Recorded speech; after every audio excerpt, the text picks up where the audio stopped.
成了，不错，成了。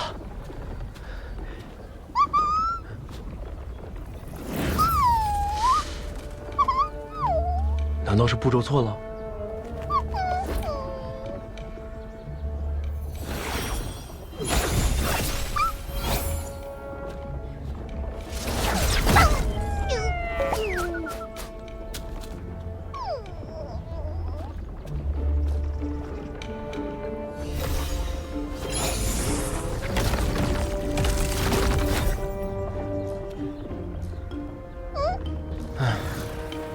这事还真不能拖大，早知道和秦云霄问清楚了。这下得白云后取法器时再问了。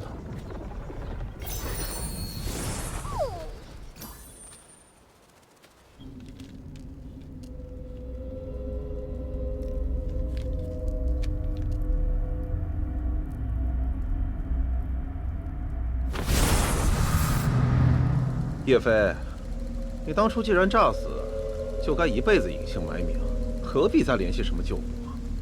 叶飞也是你配叫的，当年在千竹教，你还得叫过一声少主。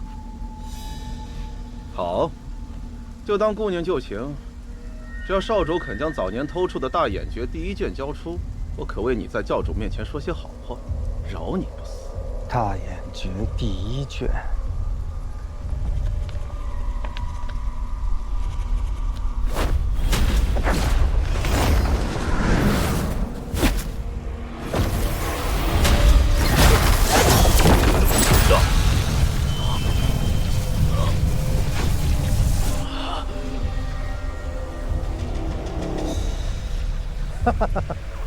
你还是跟以前一样，永远是那么天真，永远是我的手下败将。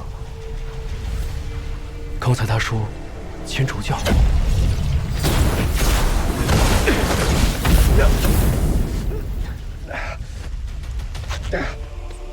可恶，这种印记！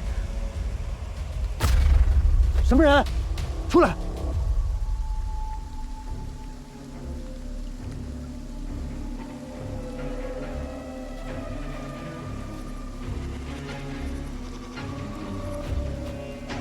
看来他有同伴，得赶紧走。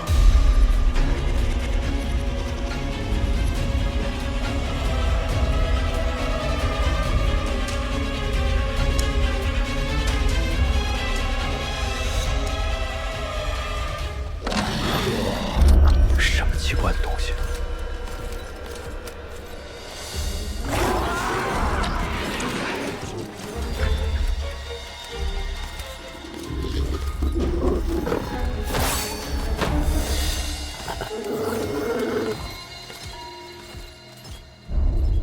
什么情况？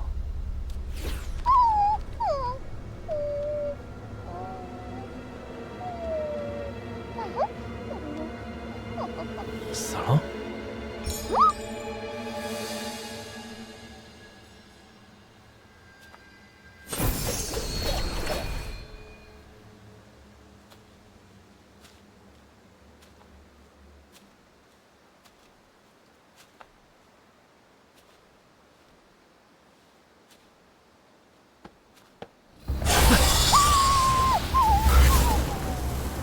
元神？这位大佬，只要你肯再找个躯体让我夺舍重修，在下愿意把本门秘法大眼诀传授给你。一本残缺的功法有什么了不起？不就是能控制些傀儡吗？这功法能够开拓神识，修炼得当，能同时操控上百只傀儡，上百只啊！然后呢？还可以提高结丹几率。还可以提高结丹几率。别杀我是吧？以前曾经跟你讲过，如果药草中邪了，你是要赔的。那你是不是准备了一个赔偿计划？弟子一定尽力。那好，有什么事就记下来。好了，这里就交给你了，我去闭关了。你可暂居此处啊，方便打理药园。我一季之后呢，回来找你。到时丰收了，应该给你的零食是不会少的，好不好？马师伯尽管放心。那还有啊，千万不要打扰我啊！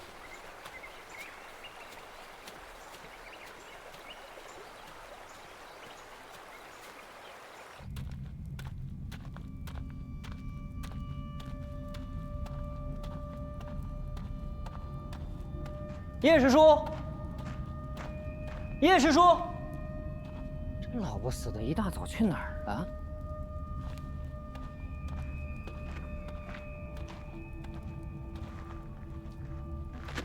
平日不见踪影，原来一直在鼓捣傀儡呢。看来他对傀儡术还真是颇有研究啊。这大家伙那么厉害，我要跟他打起来，肯定打不过他。老不死的东西！来这么早，不会是来抢新任务的吧？师叔，我听说您已经帮我拿到了筑基丹，弟子特来感谢。谢什么呀？谁让我这个老不死的答应你这个小不死的了？那师叔打算何时将筑基丹给我呀？不着急，等着呗。哎呀，这来领任务的弟子马上就要到了，你要是不怕事情败露，你就在这儿等我，等他们走了，我一定给你个答复。来，领任务的都进来。哎，叶师叔早。早。喜欢什么任务自己挑吧。哇，哎，哪个不知好歹的接了百妖园的任务？哎，他难道是不知道马师伯的脾气，还是不知道这些药草的厉害？还能是谁啊？谁啊？那个升仙令呗。没想到还真是他。那他完了，这百药园啊，就是他在黄风谷的最后一站。这百药园和神州谷也没什么区别嘛，就是大一点，没问题。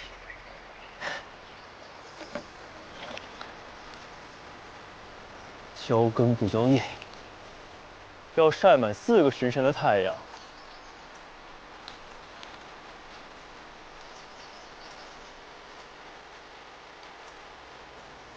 照顾这些花花草草，比跟那些尔虞我诈的人混在一起舒心多了。啊，阳光真好啊！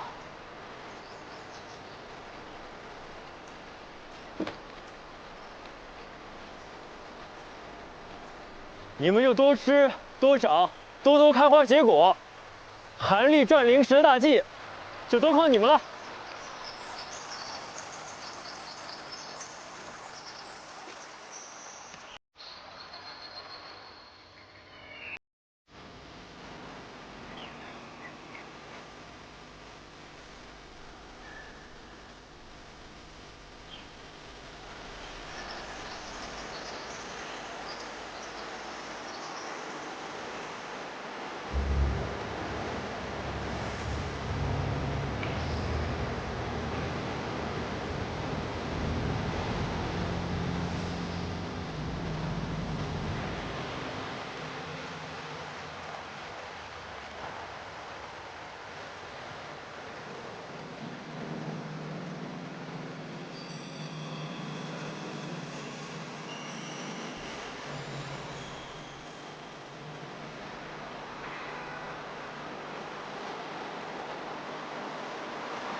嗯，呀，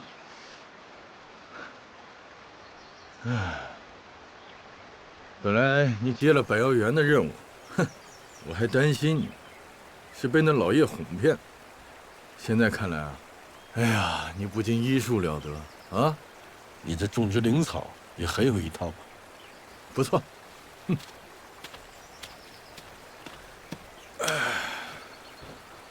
吴师叔，弟子也是现学现卖，一切还是仰赖吴师叔您的信任。哼，看来上次教你的传音术已经都掌握了。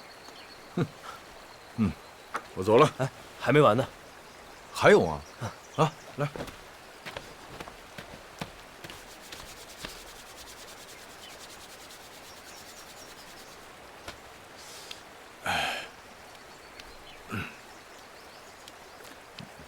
舒服，就是这儿。说说吧，这次想换些什么功法啊？都想。弟子天资差，入门的时间晚，想学的东西实在是太多了。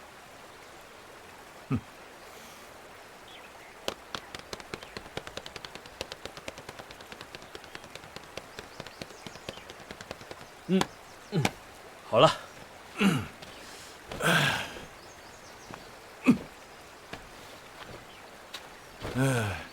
好，那今天就教你这个法术，看好了。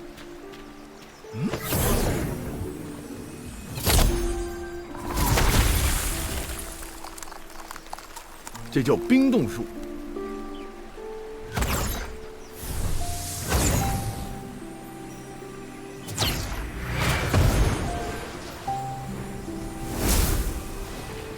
这叫流沙诀，可千万不要小瞧这两个法术。如果大神通之人来施展，能化千里良田为沙漠，凝长江大河为冰川。来，你试试。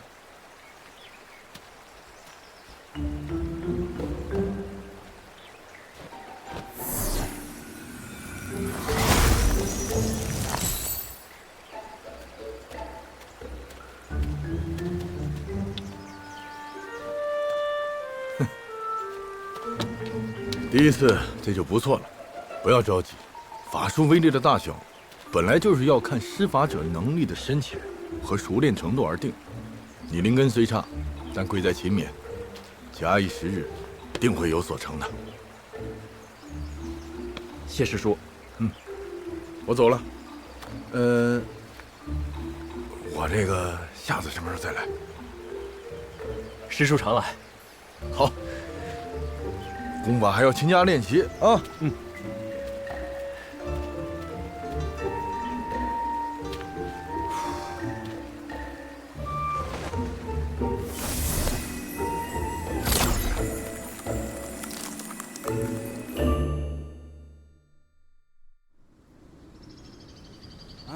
你小子可以啊，把整个药园打理得很好。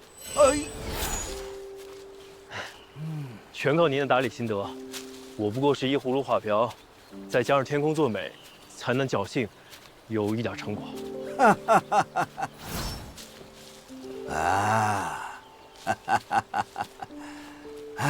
师伯，您种草药这么有一手，想必对炼丹的事儿也很了解吧？胡说八道！弟子唐突。只是我看到那茅屋的墙上，每到晚上便会发出荧光。弟子猜想，应该是炼丹时丹砂蒸腾所留下的痕迹，才敢有此一问。你还有这样的心机去研究这里的东西？哎，看来活还是太轻松喽。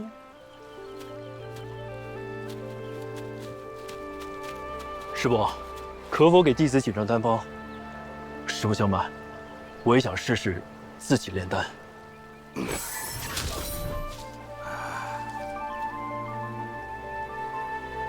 你呀，真的是想歪了。这些丹方呢，是我研究了10几年的成果，怎么可能随便的给你呢？原始丹方也行，我自己揣摩。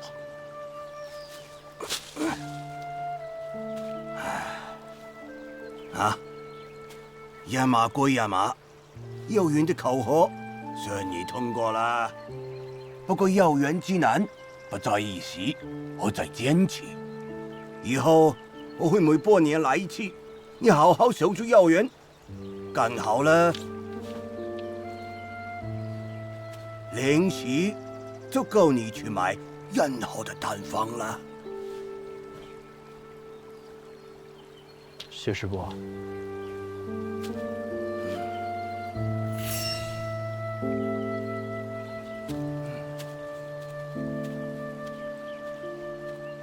哎，你若真是想找丹方呢，就准备好零食，去趟鹿山店找总管说，是我老马介绍的。哎，就要告诉别人了。谢师伯指点。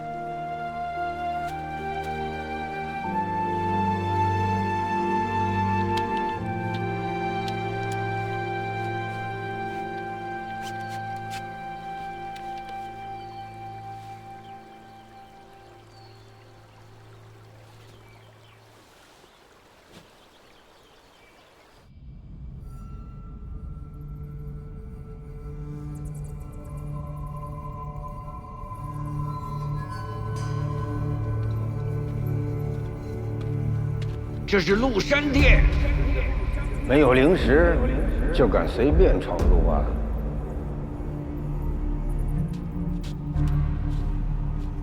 借阅、拓印、租用丹房，哎，在这儿都是要有足够的零食的。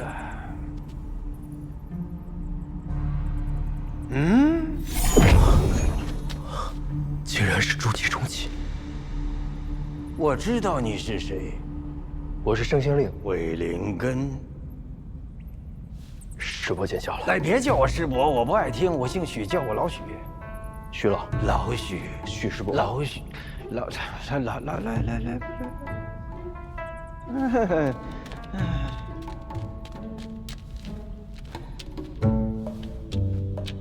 炼丹炼气往右。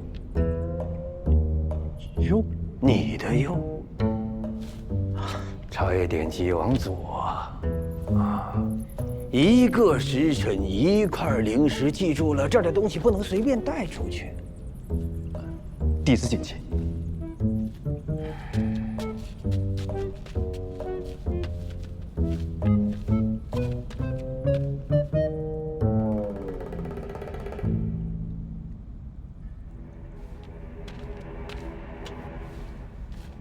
还请徐老别和他人提起我来过此地。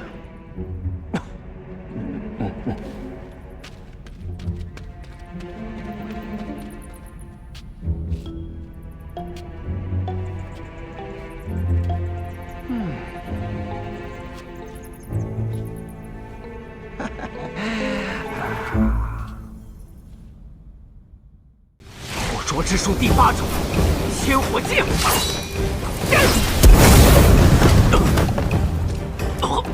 了解，不要妄动，站在那里保持气势。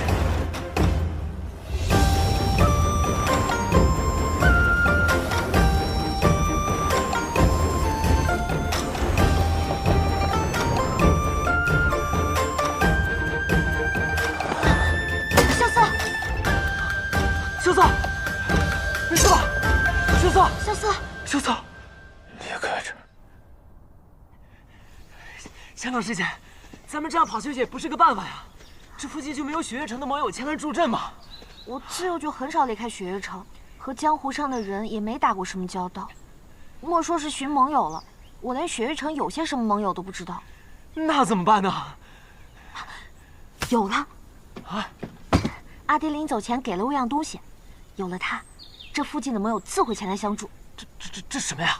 一支穿云箭，千军万马来相见。哦，我明白了，这是雪月城的求救信号。只是这烟火可见不过100里，这附近真有雪月城的盟友吗？是，哎，你这刚醒你就骂人，你才白痴呢！你不许骂他。哎，跑！什么？快跑！仙龙师姐，他说快跑什么意思啊？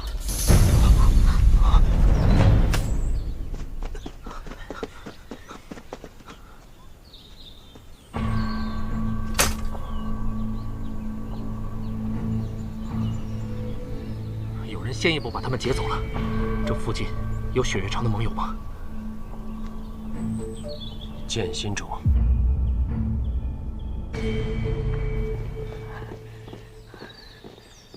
行了，到这儿就可以放心了。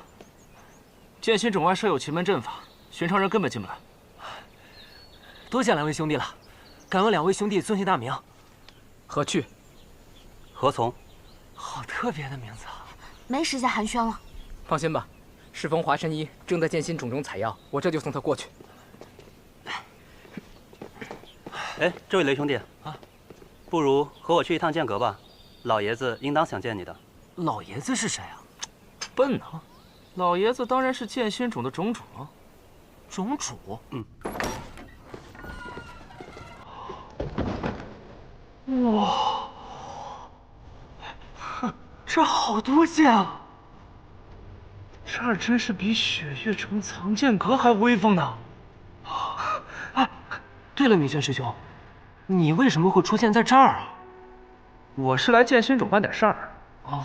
结果刚到这儿就发现，天空炸响的那只千城令，能有资格用千城令的人可不多，我就赶紧赶了过来。结果发现是你。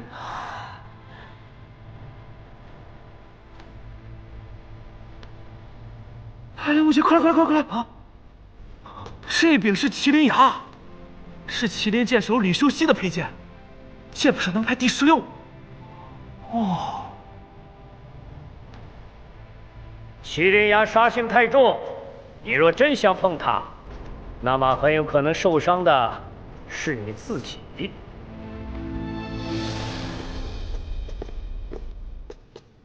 老爷子，要求见的落霞仙子的弟子是谁呀？在下骆明轩，正是落霞仙子的弟子。哦，你师父近来可好啊？还行。是不是还和当年一样的貌美啊？啊？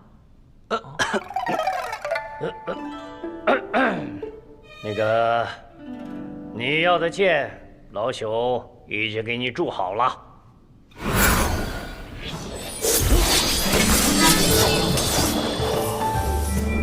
哇！重剑无望，轻剑别离，长剑凤凰，双剑勾芒结尘，三尺剑般若一目，一共7柄剑。7柄剑，这么大方？多谢老爷子。你拿去吧。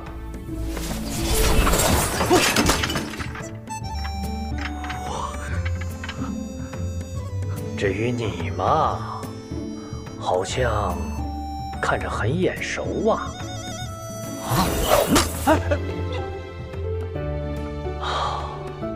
听雨啊，许久未见了呀。你老认识这把剑？听雨观雪，万花闻风，风雅四剑，乃是我年轻时所著，我自然认得。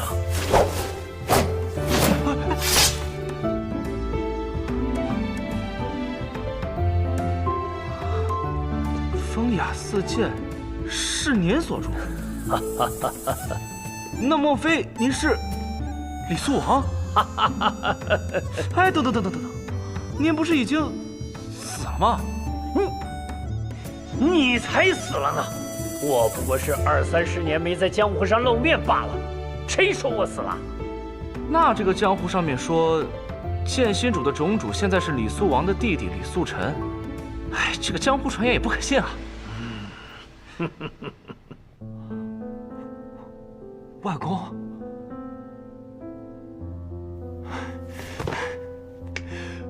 孙子刘杰不孝，见过外公。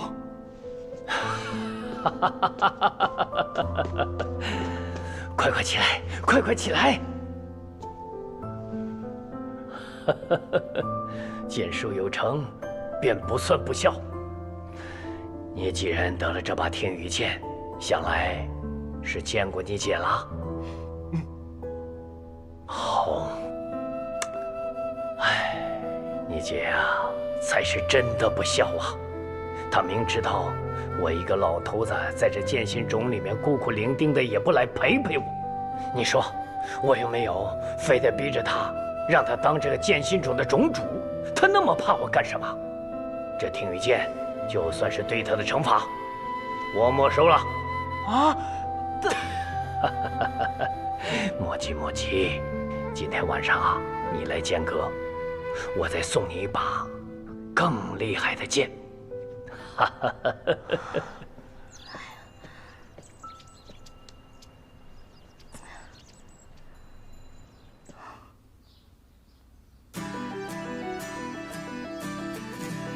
外表没有一点伤，但脉象就可以乱成这样，还真是罕见。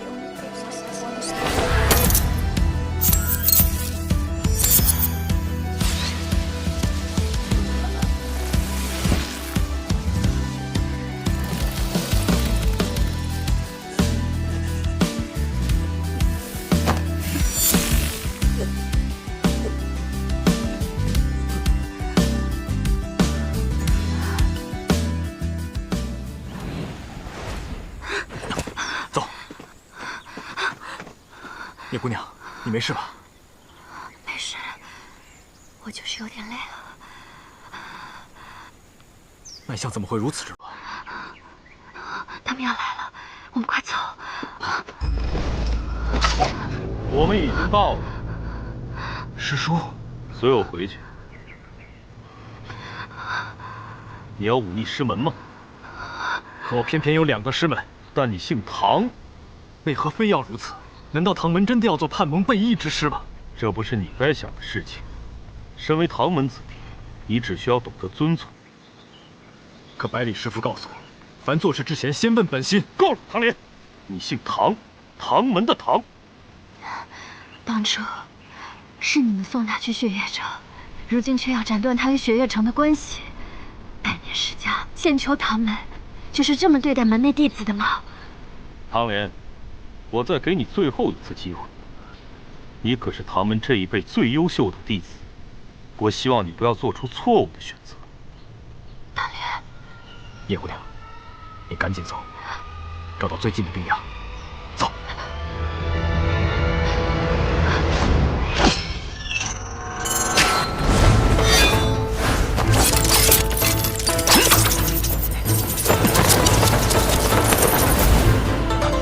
叶姑娘，小心！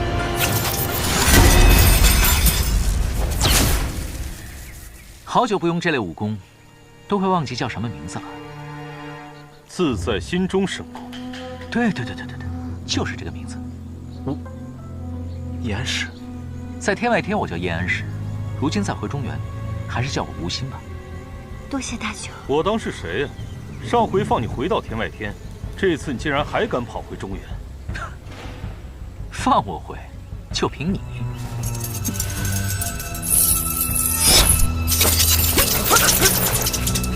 走了。截住景霞了吗？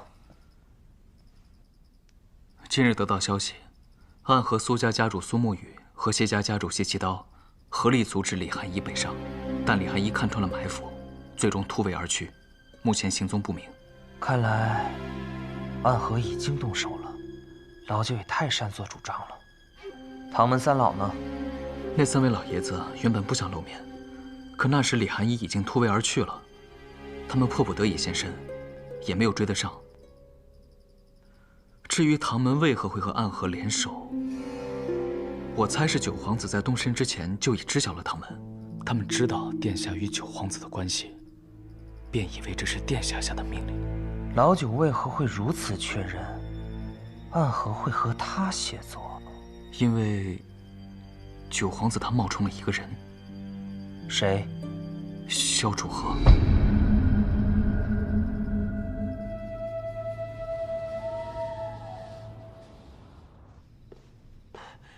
外公，我来了。你来啦？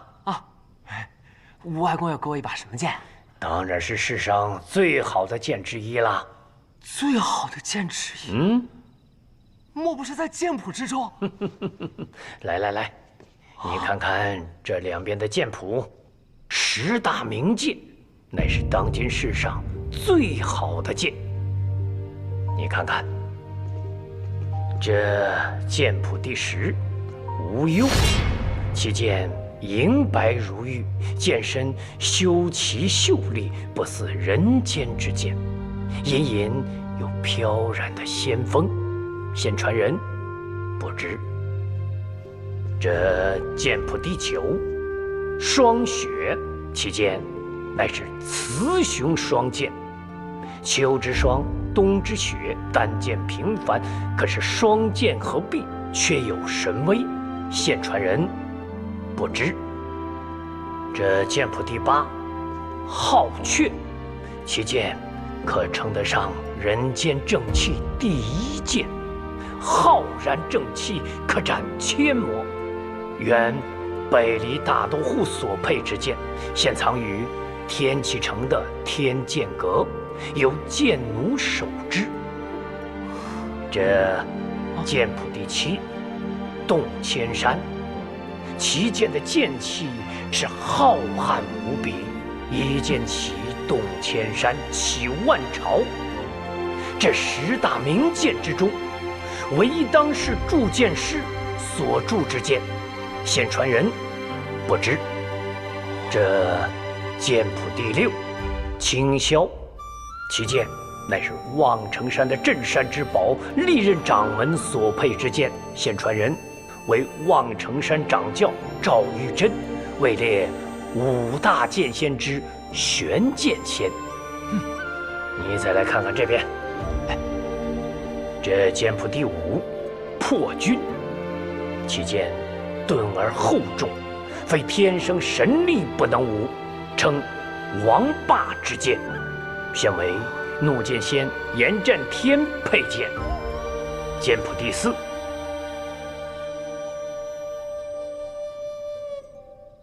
这世上的剑，有的是4个字，有的是3个，最多的是2个字。但是这把剑，它只有1个字。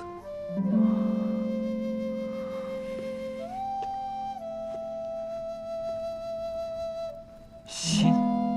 对，这剑谱第4，心，唯一一把以单字命名的剑。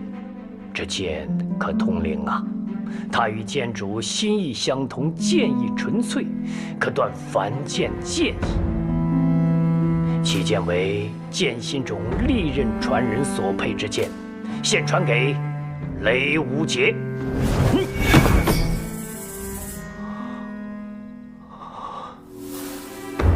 外公是想把这柄剑传给我？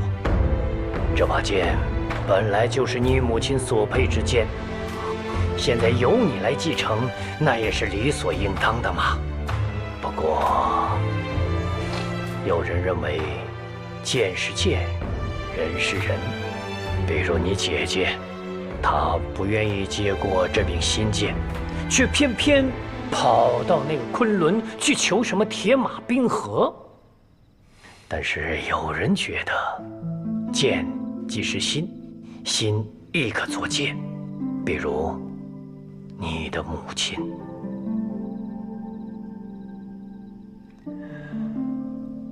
外公能给我讲讲我母亲的事吗？你母亲是一个非常好的人呐，她善良聪明，性格温柔，又是天下难得一遇的奇才呀。哼，若不是遇到那个天杀的雷梦莎，她定会是剑种的传人的。母亲是怎么认识父亲的呀？这个雷梦莎与他的那个好兄弟百里东军，到我这剑心冢来造访，不好好的待在剑阁里，却非要偏偏跑到那剑心崖。你跑到剑心崖也就算了，可他偏偏要与新月比武。你比武也就算了，可他偏偏却赢了。你赢了也就算了，可他偏偏……外公，我怎么听出了一股吃醋的语气呢？哼，从那以后啊，你母亲新月天天吵着要和这个雷梦莎去闯荡江湖。我就想啊，这闯就闯吧，这年纪轻轻的，总不能一辈子窝在这山谷里吧？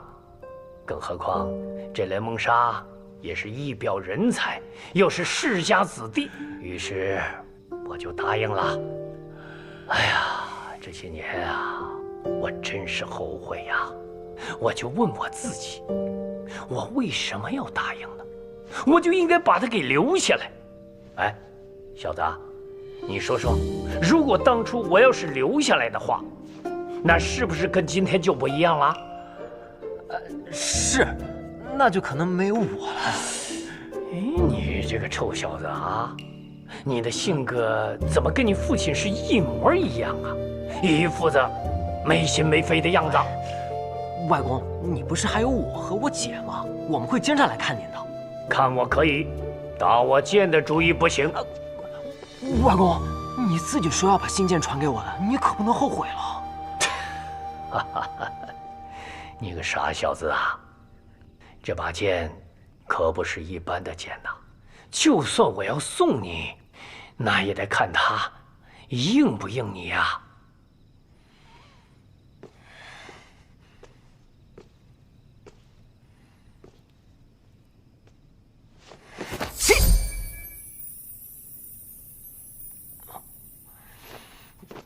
再见。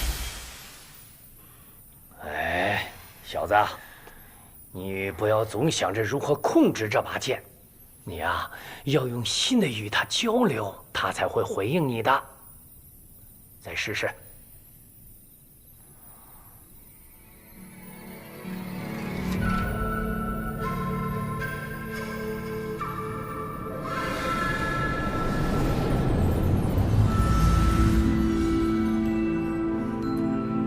小杰，好久不见了。阿娘，真的是你吗？阿娘，我只是你心里的想象，是心剑与你产生了共鸣，幻化出了我的样子。阿娘，我真的好想你，阿娘。我和姐姐还有外公都已经重逢了，若是你和阿爹还在的话，我们就可以像小时候那样一起生活了。傻孩子，没关系，只要你心里一直想着我们，我们一家人就永远在一起。对了，阿娘，我现在已经是青龙守护了，可是我不知道作为一个真正的守护到底应该做点什么。在我回答你之前，你先告诉我，你为何执剑？因为我有想保护的人。对于守护来说，执剑的意义就是守护想要守护的人。想要守护的人。守护想要守护的人。守护想要守护的人。守护想要守护的人。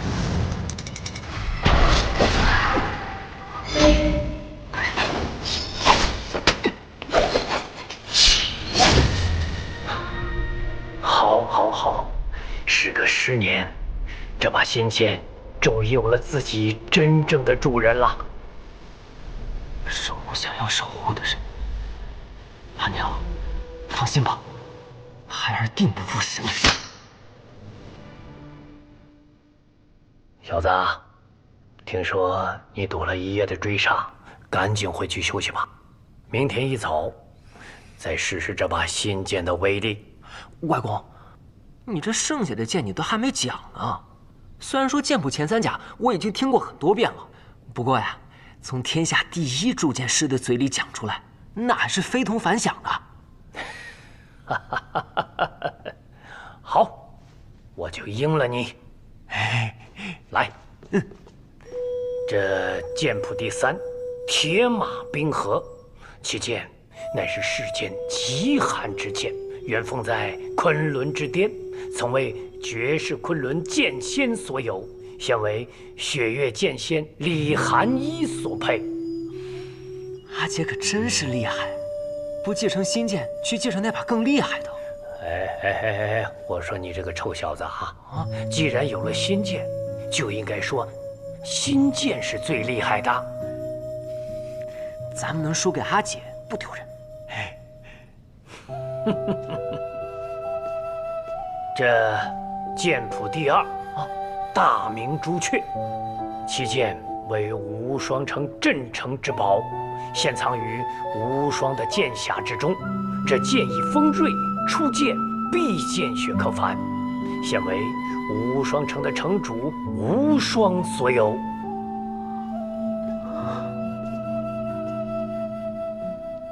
也不知道无双什么时候才能拔出这把剑。能拔出大明朱雀的，就证明他已经是剑仙了。那就只剩下最后这一。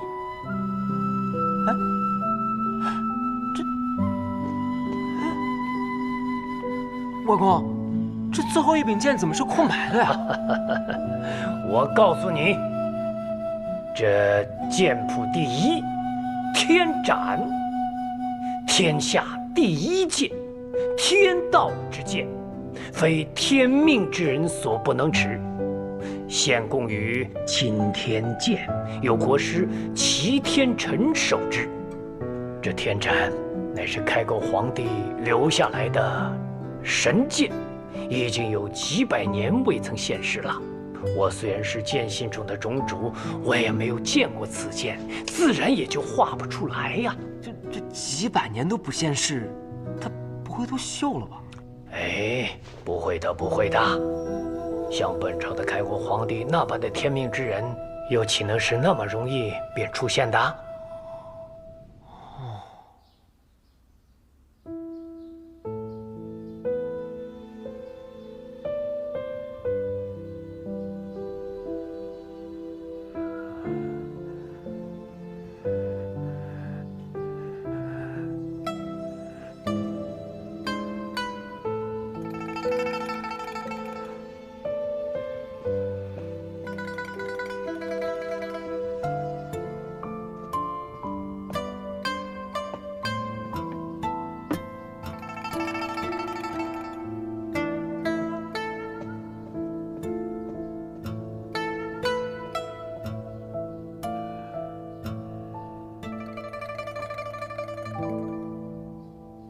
丫头啊，这个年轻人的伤怎么样了？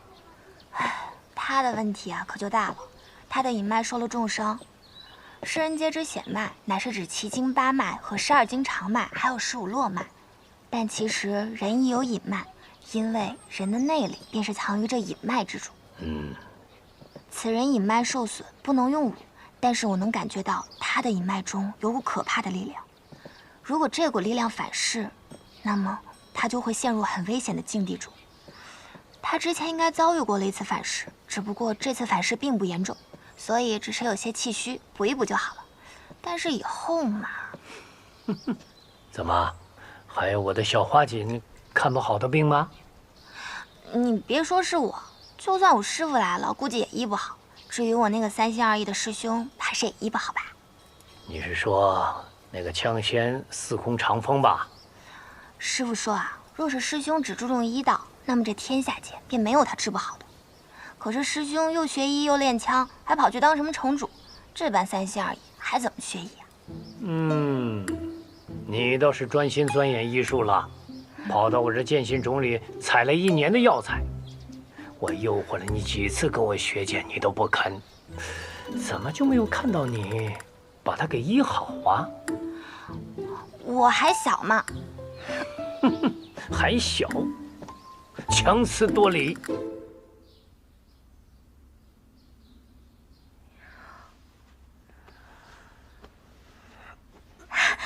你醒了，好点了吗？好多了。你放心，以后我一定不会再让你受到伤害了。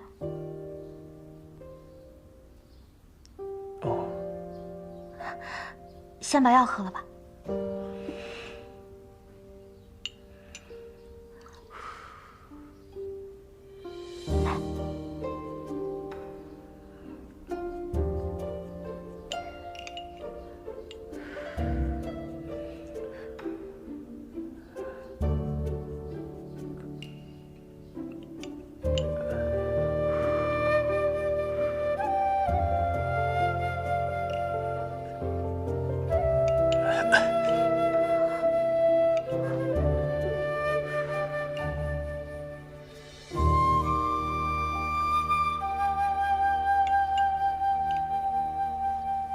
3日过去了，你终于能下床了。多谢神医。不用谢我，我只能帮你小忙。你隐埋的大伤，我治不了。这话我已经习惯别人说了。我之前在药王谷里看到过一本古书，上面记载了一种医术，叫捕魂之术，能令枯木逢春，结泉涌水，逝去的花草能够重生，断去的魂脉也能够重连。只是书上并没有记载捕魂之术的正确用法。可能早就失传了吧，毕竟师傅号称医术天下第一，也并不会这捕魂之术。这么说，你是新百草的弟子？是啊。这几天啊，千落师侄已经和我说了，你是长风师兄的弟子，所以你也应该叫我一声小师叔。你今年多大？你别看我小，我可是有大志向的。什么大志向？比如治好你的伤，我是认真的。我信。对了，他们说你那天通过什么流转之阵将内力借给了他们，是一本什么书啊？能给我看看吗？可以。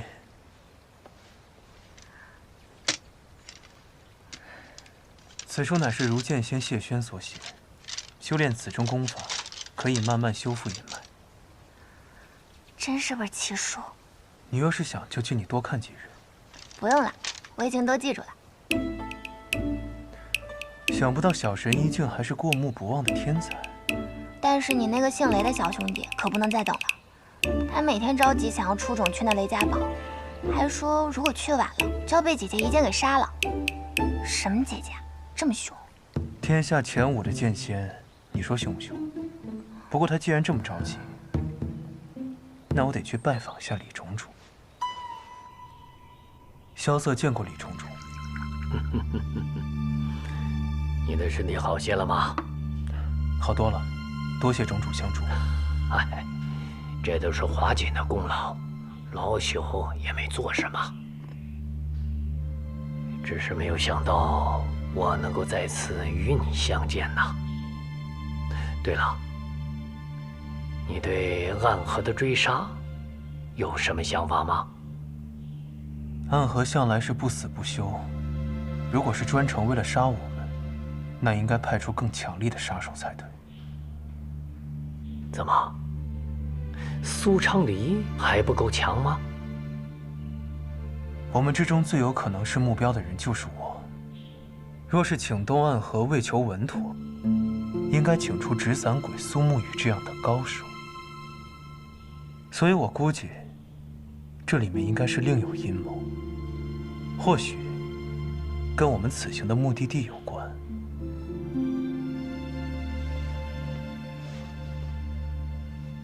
雷家堡，英雄宴，这些也只是我的猜测罢了。当务之急，是我们要快点赶往雷家堡，在敌人的阴谋发动之前，就还有回旋的余地。你刚才说，你叫萧瑟？是。不管以前是叫什么，以后也只会是这个名字。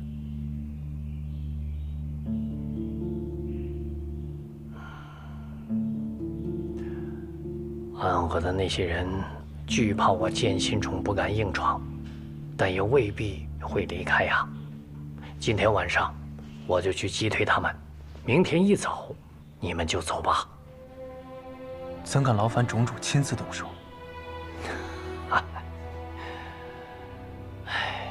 我外孙为你我为我的外孙。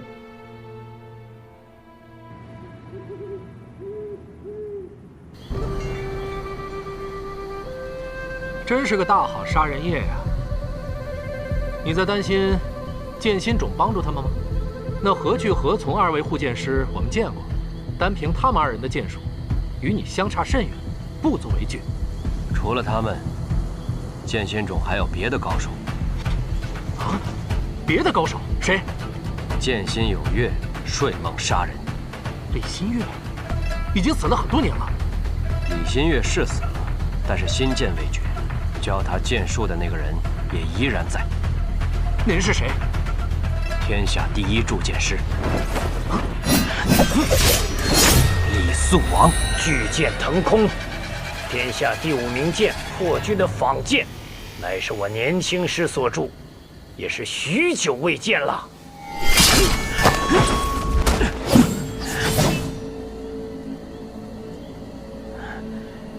是柄好剑，只可惜被握在正确人的手中，杀气太重，毁了一把好剑。剑本来就是凶器，在我面前论剑。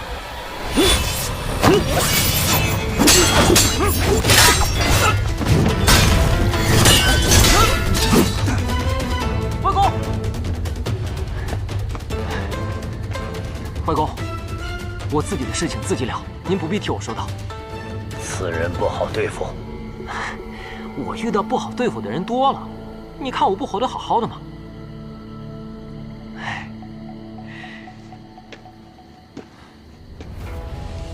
再来问一次剑吧。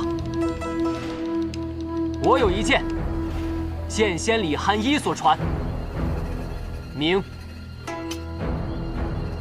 赤若云剑。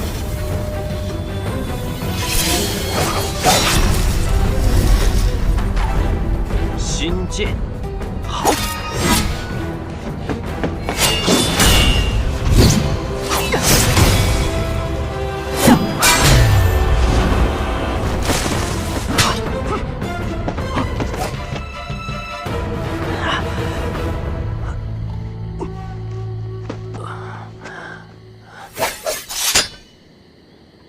剑不是凶器，是你的朋友，死在这样的剑下，无妨。刚刚我的确胜了你一剑，还不足以伤你吧？对于杀手来说，输了便是死了。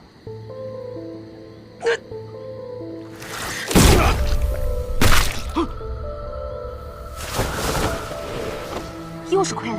不必追了，这只是他的脱身之术，区区一个木鹰不足为虑。小子，你没事吧？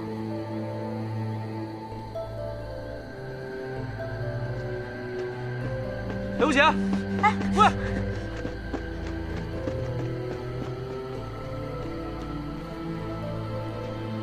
刚刚苏昌黎那一剑，是前辈动的手脚吧？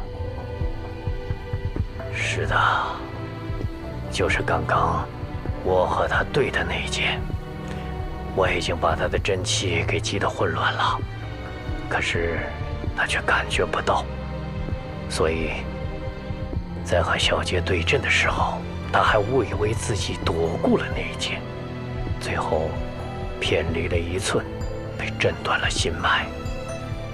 前辈为何如此？小杰天赋很好，可是有些心软了。我能够感觉到，他的剑是君子之剑，然而君子之剑也需要有杀伐气。他的剑求胜，而不是求生。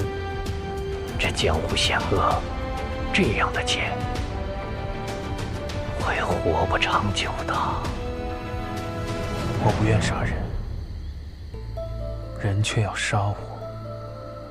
不管是不是江湖，永远都是这样。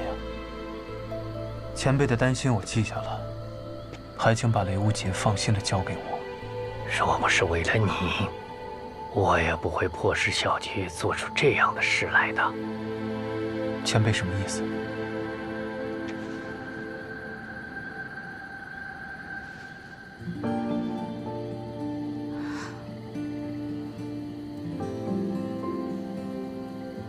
？4年前，我的女儿死了。如今，我希望我的外孙能够平安的回来。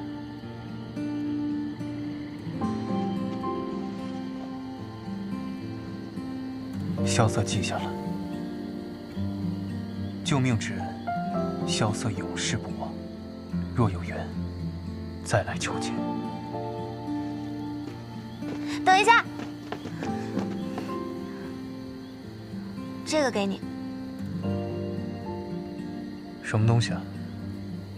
我知道你有钱，随身带着金贵的蓬莱丹当糖果吃，但这个不一样，就算再怎么要死的人，吃下它都可续命3日。到时候你再出事的话，吃下它，3日之内找我，我救你。好。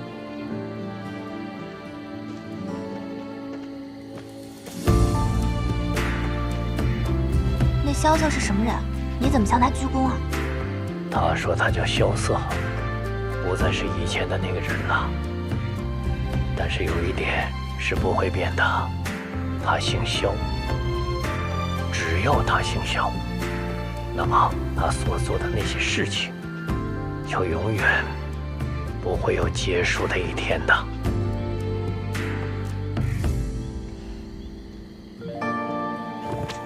跳！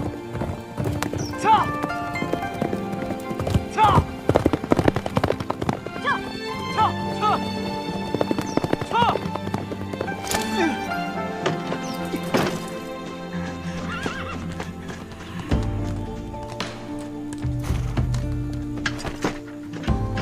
喂！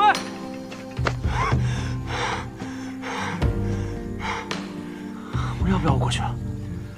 师傅也没教我怎么安慰男人啊。陆明轩，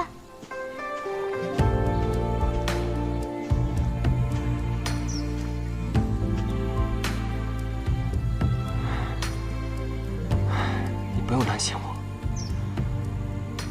其实，我早就想到会有这一天。踏上江湖路，有的时候你不想杀人，人家却想杀你，我都明白的。所谓身不由己，就是这样。可是这些都是错的，大家打打杀杀，仇恨不断，永远没办法终结。这不是我心里想要的江湖。我知道，你要的是鲜衣怒马，把酒当歌。是我想的太简单了吧？你知道我心中的江湖是什么样的吗？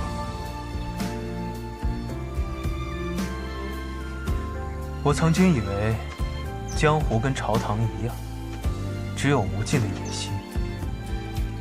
直到我遇见了你，遇见了无心，还有天外天、雪月城、暗河。我现在觉得江湖是一面镜子。镜子。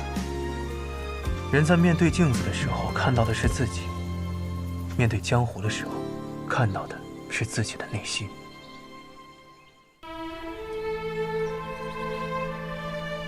我曾经以为，江湖跟朝堂一样，只有无尽的野心。直到我遇见了你，遇见了无心，还有天外天、雪月城、暗河。我现在觉得江湖是一面镜子。镜子。人在面对镜子的时候看到的是自己，面对江湖的时候看到的是自己的内心。你是说，仁者见仁吗？对，心之所向便是江湖。若是内心充满仇恨、黑暗，自然会觉得江湖黑暗可怖。可若是心存希望、光明，面对江湖之时，也就会豁然开朗。所以你记住，无论遇到什么事，都要记住你心中江湖最初的样子，那才是你自己。你外公说你心中少杀伐，这正是你的可贵之处。但这江湖总有你死我亡，我们避免不了，只能凭借内心握紧你心中的剑，才能守护住你所珍视的东西。我明白，明白就好。走吧，去雷家堡，咱们耽搁太久了。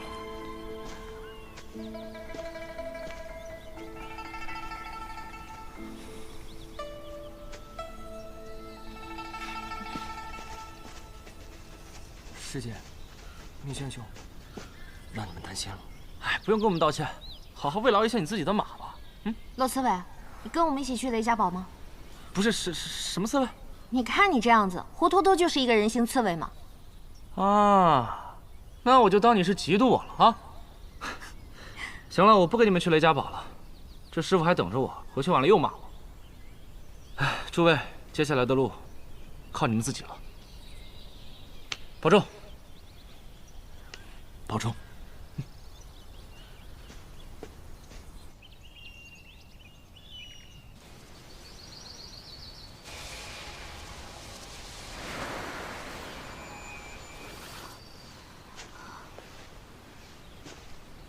你先好好休息吧。多谢。这个美人天生心脉不全，能活到现在，还真是个奇迹啊。的确，她在雪月城医治了很多年。她叫叶若依，也是雷师弟心心挂念的梦中情人。啊？那傻小子情窦初开了，快带我去见他。话说你这次回来，准备做什么？来看望故友。枪签让我回天外天，我回了，但是也没说我不能再回北离啊。毕竟我不来的话，你们就要死了。什么意思？你以为现在只有你被人追杀吗？我得到的消息是，萧瑟和雷无杰出了雪月城之后，并没有直接前往雷家堡，而是去了望城山。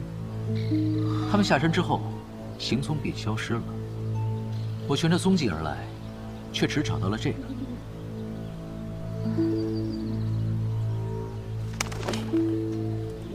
上面写着，你们在唐门被人伏击，请求协助。信鸽告诉我说，他原本是要飞往天启城的，只是在中途被我截下了。信鸽？你还能跟信鸽说话？天地万物自有灵性，我还能与花鸟鱼木说话呢，你信不信？这信鸽不是我放的。当然不是你。信鸽和我说，是那个叶若依放的。哎，这个女人可不简单啊！雷无界要打大没了。哼，什么意思？因为他们的行踪被泄露了，信鸽所带信息还未传到大将军府，就被别人拦截了。雷无界和萧瑟有这么重要吗？原本我以为他们只对我重要，却也没有想到啊。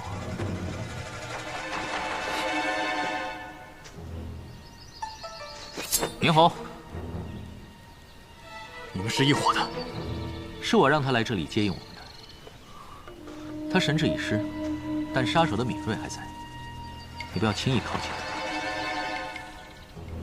他为何会如此听你的话？这就说来话长了。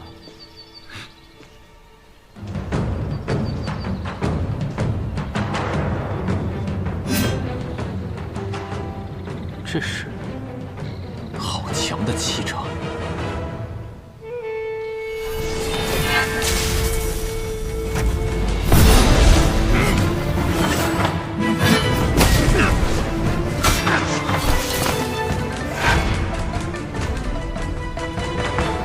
你看到他拔剑了吗？他没有拔剑，只用剑鞘就将明侯逼了回来。唉，为什么我一回江湖，遇到的都是这种绝世高手？哎呀，不容易啊，不容易。那个女人，我才压制住她的伤势。若是再经历一场大战，只怕神仙也难救。你先带她走，我来拖住这个人，你能行吗？士为3日，当刮目相看。我们分开这么久，如今就算来个刀仙剑仙，我也定能不落下风。好，你小心点儿。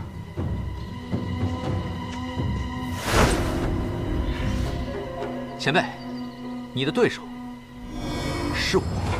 神足通，天眼通。没错了，都是些厉害的武功。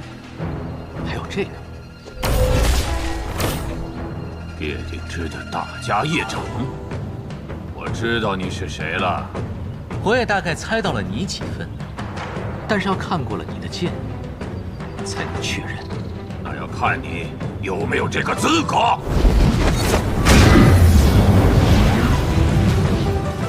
还是大家业长，这招叫罗汉定。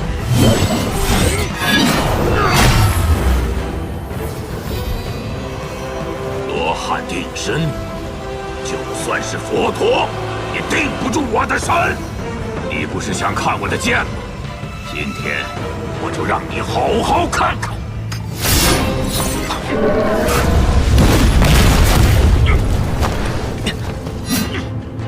破军剑，天下名剑位列第5，号称王霸之剑。你果然是怒剑仙。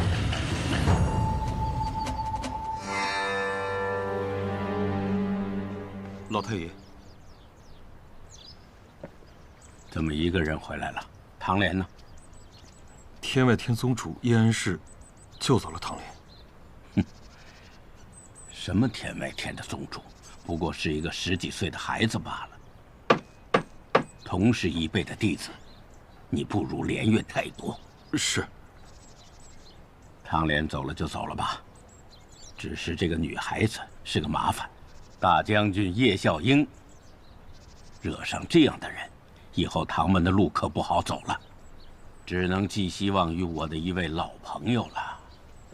老朋友？此刻他正巧在来唐门的路上，原本应该早就到了。陆剑仙前辈，恕晚辈无礼，还是想再问一句：你我素不相识，为何一定要生死相逼呢？因为你是叶鼎之的儿子，我这一辈子最后悔的一件事情，就是没有跟你老子交手。所以你就来欺负他的儿子，这恐怕有失长辈所为吧？所以就想杀了你，解一解心中的气。前辈想杀我，恐怕没那么容易。怎么不容易？明红，快跑！这家伙我们搞不定。快走！无法无相功，这就是当年叶鼎之所用的功夫。好，还不够好。